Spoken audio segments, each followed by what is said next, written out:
What's up, watch band? It's Peter Von Panda here. Hey, I just picked up this watch kit. It's not the first one I've ever had, but it seemed pretty complete. It's under 10 bucks. It comes from jomashop.com. If you are familiar with them, they are a very popular watch website. And this one is pretty cool because it looks like it has a link pusher, the hammer with the polymer end, a hammering block here. And we also have the bar to remove the case backs. We have a little tiny Phillips head screwdriver, a couple of those in different sizes. We have a spring bar removal tool and pusher. We have a couple different three sizes of push bars there, a pair of pliers, a spreader right here, and then also some small screwdrivers, and then some tweezers. So I'm going to open this up, and then we are going to actually size a watch band on my Shinola that I need to adjust. All right, so I have the 16-piece watch repair tool open, watch repair tool kit open, and there's a number of ways that you can use these.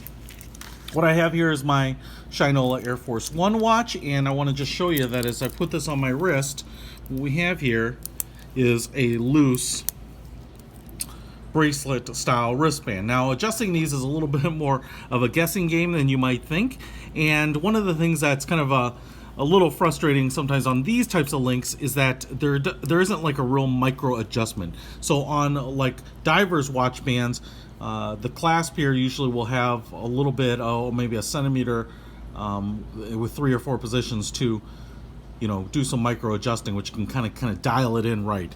Here you're always going to be within one link, but that might be a little tight or a little loose, and obviously you probably want to go a little loose. So you're going to have to kind of guess how many links you want removed. Now, I will say that the other point of this is, one, it's time saver over going to your watch place or your jewelry store to have this done, as well as a little bit of a cost saver. So honestly, removing a link can be like $10 to $15 at a lot of watch places. Sometimes they'll do it for free if you're a customer, but this way you get it done right away. You can make infinite adjustments if you don't like it, and save yourself some money. So right here, I'm just going to say, man, I almost think I need to remove 2 links.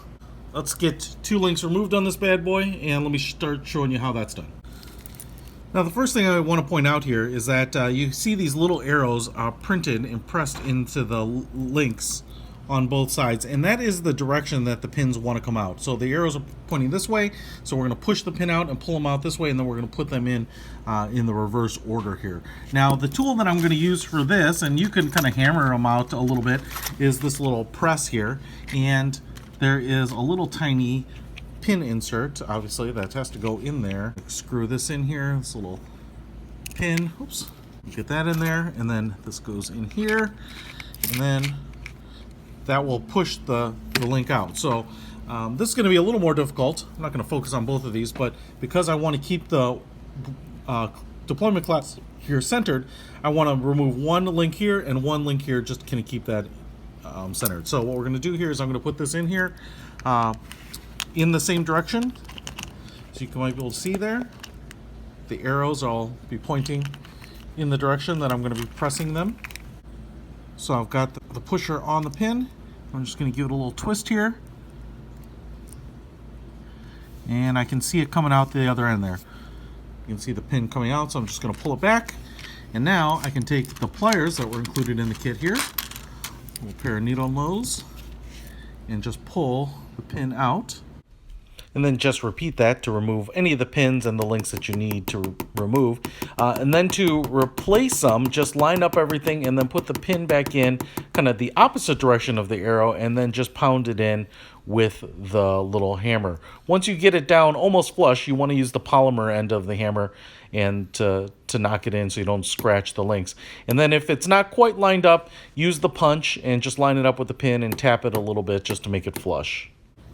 All right, so now that I've got it reassembled here, we're going to have to go ahead and test it. If it's not quite right, you might have to go ahead and readjust it. But man, look at that.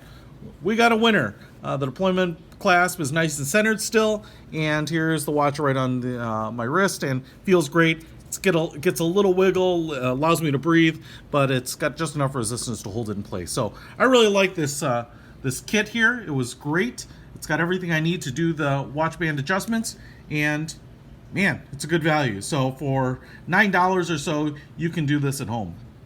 check it out. I'll put a link to the description. Peter Von Panda out.